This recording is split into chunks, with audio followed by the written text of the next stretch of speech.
COVID tests yesterday. Is it still 4?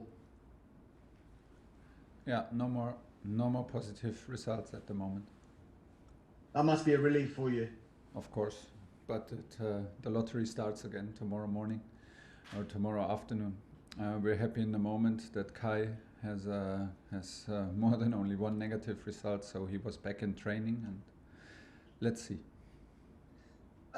Thomas, do you know the criteria for a match to be postponed, and does there need to be some sort of clarity transmitted to the fans, to the clubs as well from the Premier League? If they want to, they can. It's not in my hands. Clarity is always good, and transparency is always good in every subject, even in this. I know the rules now. I did not get involved too early. I just read them and instantly forgot them, because there are many of them. What happens if and when does this need to happen, like all that stuff. Of course there are rules, and that's all I can say. Eddie Howe last night called into question the threat to the integrity of the competition, given all of these postponements. Do you think he has a point? He has a point, yeah, but everybody else who maybe says we should still continue has also a point. So I think there's not one answer to all these questions that are asked in society and to professional football right now. That's why I don't have the feeling that I should go out with like one proper opinion and make myself believe that I am right on this. I think situation is very complex, and safety and health is always at first place. And we are still I feel very privileged that we still can work, and we still have exceptions from the rules, and had exceptions from the rules in terms of how we can work and come to work. We are still very privileged to be tested all the time. But I can understand the point, of course, is maybe a better moment to play against Chelsea with 4 positive COVID tests in these 10 days than not. And while games are postponed and others keep on playing and trying, yeah, you can up in some situation that you may find unfair or how did he say it? Like he was doubting what the integrity. The integrity, yes, I can understand, but there's also a bigger picture to protect and a bigger picture to focus on, and I still see both. I still see both points. Last couple from me, Thomas. Were there signs last night, despite the result, that you're emerging from what you could describe as an indifferent run of form of late? Yeah, hopefully. Also, it's very hard to feel it, because we are very disappointed with the result. Still, we are trying hard to not accept the result in the match. In analyzing the match and the performance, because it is a clear win for us. Obviously it's not, and then everybody, because we are competitive, because we want to have the proof for our performance in results, it's easy to doubt, it's easy to be emotional, it's easy to let disappointment take over. But at the same time, we have to accept that we played a very good match of football, created a lot of chances, and got punished. That happens in the moment, and still, I agree with you. There are good signs, and there are good behaviors, and there are good datas, and there's good energy. Look at the joy, the pure joy when we scored, how the team was celebrating, how everybody felt this relief, and what the effort we put in. If we continue to put the effort in, we will get the output.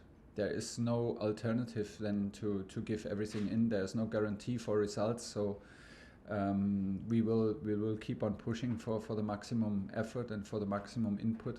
But it's not that easy. It's only one day after the game to brush it all off your shoulders. But we're in the middle of the process. Last one, Thomas. Yeah, just finally, Thomas, it's Wolves next. They were your first opponents as Chelsea manager. I'm sure that feels like a long, long time ago now. But could you have even dreamed that night that what's transpired since has happened? What has happened since then? Yeah. A lot of games since then, and a lot And what of, you've achieved. yes, and what?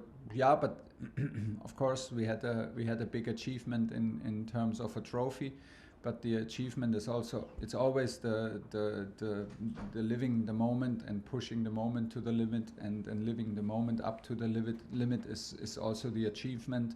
To be part of this and to be feel valued and let everybody feel valued and be a part of this club is what makes me happy.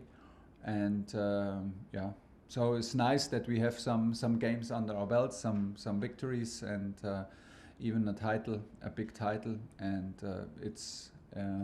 but it's not the moment to reflect on it. In the moment, we are in the middle of brushing off this result of our shoulders, stay positive and find the 11 that is competitive enough to hopefully win the match against Wolves, because it's a tough one. It's hard to create chances against them. It's hard to break their defensive line. You need to be very careful of their speed and individual quality up front. So there's a lot of things to focus on. Moose, talk sport.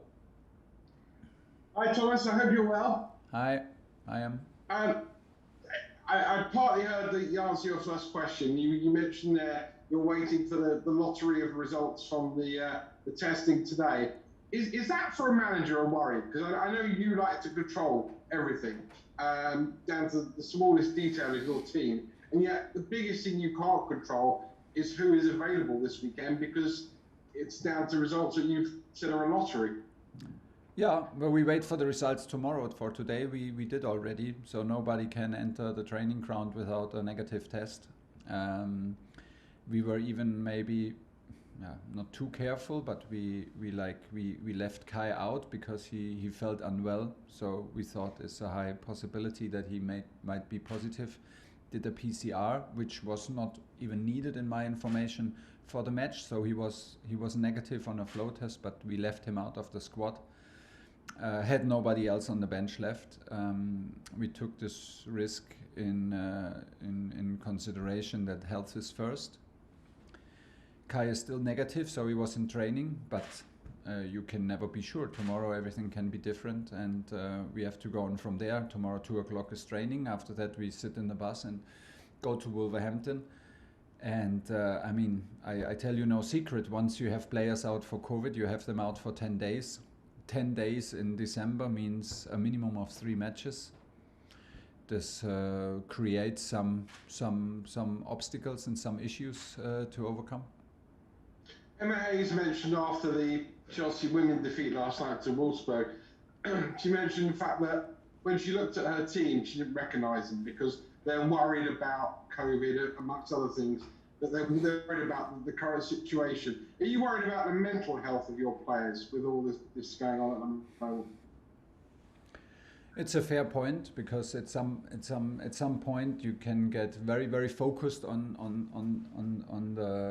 focus only on performance and to see the guys only as professional players. But they are like human beings, and they have families, and they care for their family, and they have a strong bond, which gives them strength, belief, confidence, and whatever you need to be a good professional and be a better football player. So I would be very surprised if they have no concerns. I would be very surprised if it's not a subject, because it's everywhere around, positive cases. Like I said, many, like I just said, they have families. They take care about their families and are responsible and very close. So yeah, it is an issue, but still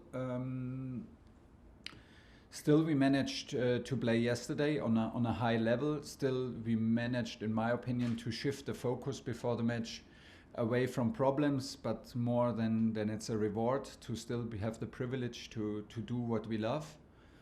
and hopefully the situation gets not more complicated, not more worrying, because then of course at some point it gets can become a problem for players to be fully focused, and I can understand.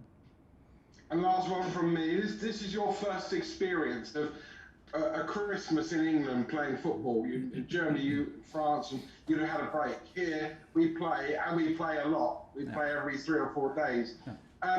As you know, the more you ask people to do things and work harder, sometimes their immune system drops and they can be susceptible even more to illness. Do you think maybe we should be looking at how many games now we're playing over this period and whether it's actually good for the health of players in years to come, not only this year, obviously? Yeah, for me it's the first time. Normally I was in a short break, in a short holiday when I worked in Germany or France. Then I switched on the TV and was so happy to see football going on in that kind of level. So I think it's very unique, and I love to be in the middle of it. To be honest, it is very tiring. It makes you fatigue. It makes you. It's not always the most pleasant thing. But in the same time it is, because this is where you want to be. We are still, and you know it very well, because I said many times before, we are in a situation where we play too many competitions. Do I have, like yesterday I heard that they had some draw for Nations League and all these extra competitions, and we have conference leagues now to the Euro League, and we have extra competitions as if we need more games of football, and as if we need that. And this is where I strongly disagree.